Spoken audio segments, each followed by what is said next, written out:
All right, our next speaker is Daryl LeCornu. Daryl has been a teacher of history and legal studies in New South Wales government schools for over 30 years and a textbook writer for both subjects. For the last 10 years, he's taught pre-service history teachers at university. He's a member of the board of the International Campaign to Abolish Weapons in Australia, ICAN-Australia. I think it should be to abolish nuclear weapons in Australia. Yeah.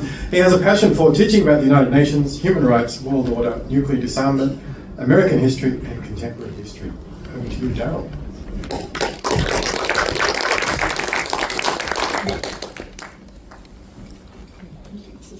I'd like to pay my respects to the Gadigal people and to elders past and present.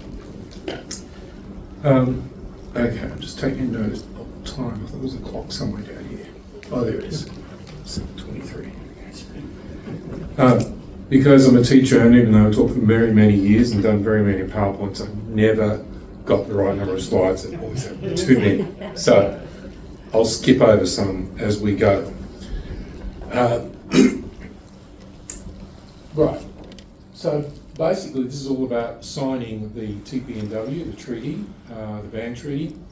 The current status is 93 signatories, 70 ratifications. That means they become states parties, and those countries that are states parties take part in a yearly conference where they discuss aspects of the treaty about getting other countries to sign, but also about things like remediation of the environment, dealing with victims, all those sorts of things which are part of the treaty. And so you can see many countries have signed there, and some more are going to ratify soon. And this is a normal time. It takes years for these treaties to basically get a lot of signatures, but that's very significant. So we're looking about half the countries of the world signing it, and a little less ratifying it. But there's many more that supported it initially and are lining up to sign and ratify this treaty. These things take time. The pandemic sort of slowed it down a little bit, but it's on track. But the other key thing about the treaty, it's embedded in the UN system.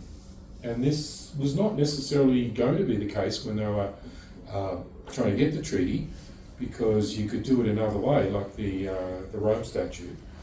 But this one got embedded in the UN system and embedded in international law in the best possible way. So that treaty, and I can send a PDF to the organiser if you want, if anyone wants this, anything from this. So that treaty is very substantial, and the things in the treaty, the first couple of pages are really dealing with the history and the reasons for the treaty, but Sue was pointing out that one of the main reasons is the catastrophic nature of these weapons.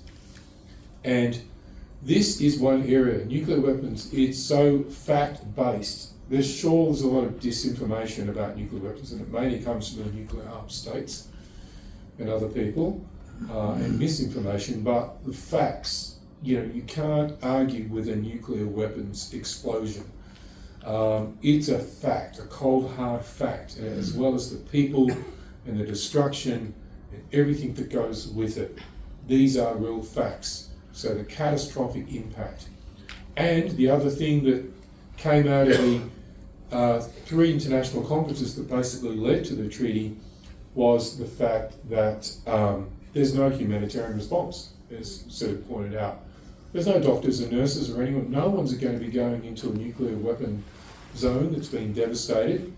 Chances are there won't be anyone to go anyway, because they're all being destroyed and killed and so on. And we haven't had a nuclear war. We have had a nuclear attack on a country that did not have nuclear weapons. So we don't know what a nuclear war is going to be like, but chances are it won't stop at one weapon being used by a nuclear armed state against a non-nuclear armed state. There will be a response from someone, somewhere, and as soon as you start getting a response, then you get big problems. Then you get global catastrophe. So these couple of pages really lay out all the thinking that's been there for decades, going back to the nuclear disarmament movement in the 1950s, 60s, 70s and 80s and onwards. All that thinking is in the first couple of pages. And then we get to the guts of it, and particularly Article 1, what's prohibited. Now, if Australia was to sign, and what ICAN is saying to Australia, to the government, sign it now, then go and make sure that you are going to be compliant in all of these areas. Just get on with it, do it now. You know, you say that, you know, originally the Labor Party, it's on their platform, they say they support the treaty and ratifying it and so on. They say they want a nuclear-free world. Well, sign it. And then start working towards the things that you need to do. Now, you know, this is a concern, the last one there. You know, under AUKUS, we're probably not going to see those subs, or probably won't see them at all, really. They're so, whole program's so fraught. But you might see other things happening, like trying to station nuclear weapons on our soil.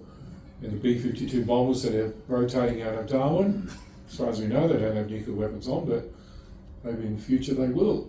And we've got, you know, sub bases and that sort of thing. So, and then other things there that Australia would need to ensure it is compliant with. But ICAN is saying, you need to do this. You need to do this, and then you need to go through and you need to see what is compliant, and then you ratify. And of course, Hiroshima, you know, it was an attack on a country that didn't have nuclear weapons, and it was catastrophic, and it is a small sized weapon compared to what they have today. We all know that. And also Nagasaki. So just remembering that, and never again. People talk about never again, but you know, we're getting to the point where you know, that's, you know, we're forgetting these lessons, and we're forgetting the lessons of the Cold War, and Reagan and Gorbachev sitting down and saying that nuclear war should never be fought and can never be won. And that's still true. Now, I'm speaking as a teacher, and you know, I teach legal studies students about United Nations, international law, human rights, nuclear weapons, a whole bit. And students learn about all this thing, and largely you can sort of look at progress since the Second World War and kind of this international rule of law and that sort of thing, but that's sort of breaking down. And I guess you know, all those students I've seen over the years, and the students, I look in their faces and talk to them, and I just imagine them and think, well, thinking, what sort of world are they going to live into? I mean, I know, you know, I probably lived most of my life, and they're going to be around to see a lot more. And what are we leaving to those students? And also teachers at university. I teach history teachers, pre-service history teachers, the same thing. Always thinking in terms of education. And I just wonder why more teachers don't get more upset about nuclear things, the nuclear threat, like they did in the 1980s. And this is the Harcher article, and it made a good point in that it was actually saying that extended nuclear deterrence, and Australia relying on that, was pretty farcical, really, because America, when it comes down to it, is not going to sacrifice San Francisco to save Sydney with their nuclear weapons.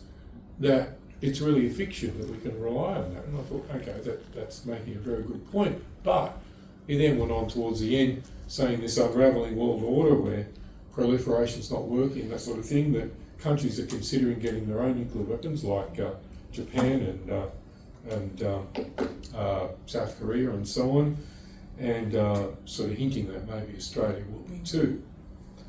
So, very unfortunate.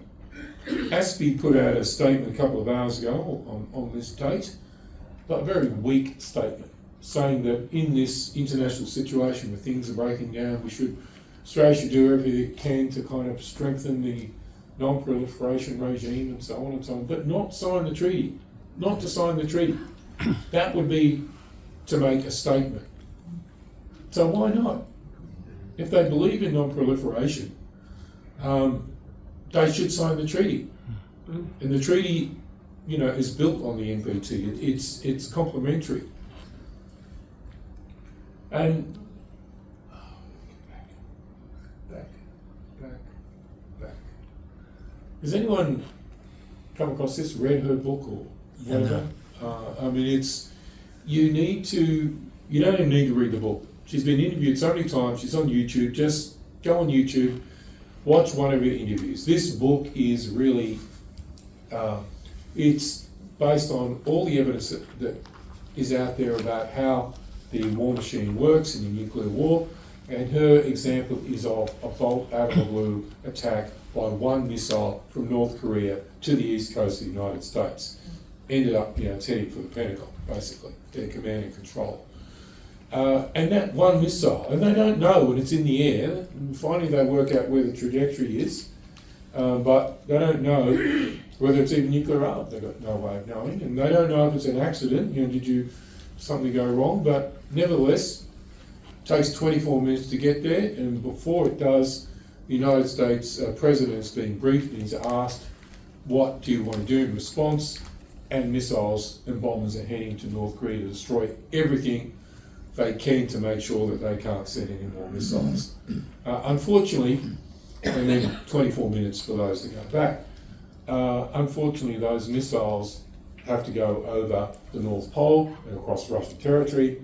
And of course, what are the Russians going to do when they see the lights on their warning board saying that we've got US missiles coming? They can't contact the US president because in this scenario his helicopter's been knocked out of the sky and he's lying on the ground somewhere in a forest. But it's all very realistic, and she says what is going to happen second by second, and then goes back into the history of all of this. Now, the key thing about what her book says is nuclear deterrence fails once that first missile takes off. There's no rules anymore.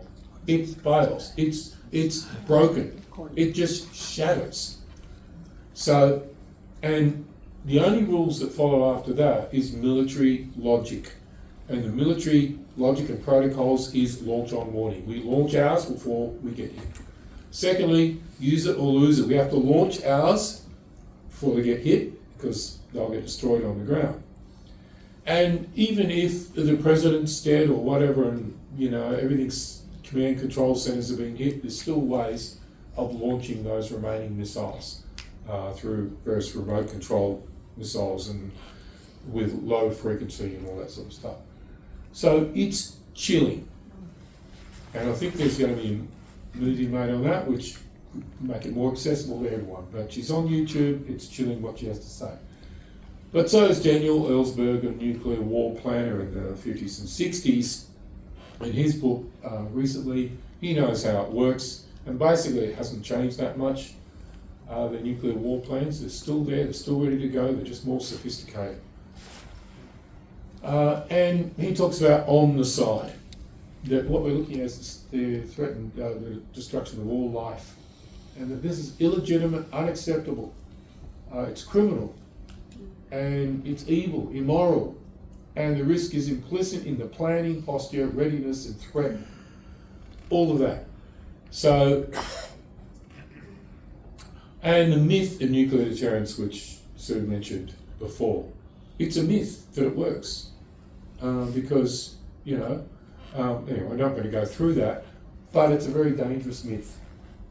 And that article's a few years old, and there's lots of others out there, but that points out some very important things. Here's one. As well as the bolt out of the blue attack, which Andy Jacobson's scenario is based on, there's all these other things. There's substantial risks. The unauthorised use, irrational use, false alarms, rogue leaders, rogue commanders, all sorts of things. Accidents, theft, a whole lot of things could happen to nuclear weapons, and deterrence is not going to stop any of that. And in our national defence strategy, even as late as this year, we still have this thing about dependence on America's extended nuclear deterrence, or the nuclear umbrella, that they're protecting us with their nuclear weapons. The problem is, umbrella is a bad term. They are weapons of mass destruction. They don't protect us, they just incinerate people in other cities. They do not stop anything getting here. They're not a protection at all. And ICAN, made a release about that recently about the fact that this is still part of our defence. And that's the heart of it, really. This is why Australia and other countries, we're a nuclear arms supporting country. We support the United States. And the countries that have nuclear weapons and the other countries that support nuclear armed states, this is why. They think it works, but it doesn't work. It'll just fracture. As soon as there's one missile, one thing happens, it'll all fall apart. And we know about the 90 seconds to midnight. You know, in summary, all of that about nuclear weapons. But Australia needs to sign that treaty. They need to sign. It needs a change of heart, a change of direction. That's a priority. Sign the treaty and then work out what doesn't fit, and then start doing something about it. And what Beatrice Finn said, the head of ICAN International in 2017, about it, I think is a very good statement. Either we end nuclear weapons or they end us. It's a choice. And getting back to those students, I want to be able to say to those students, you know, we're getting through this problem, we're working on it. We're learning lessons of history, and we're abiding by international law and so on. But we're not.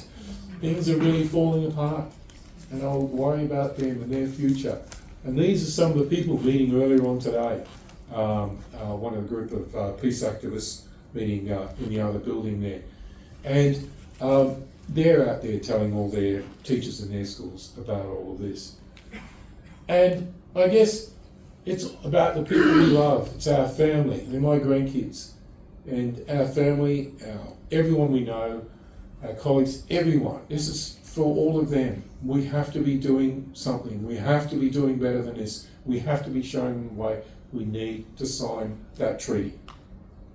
That's it.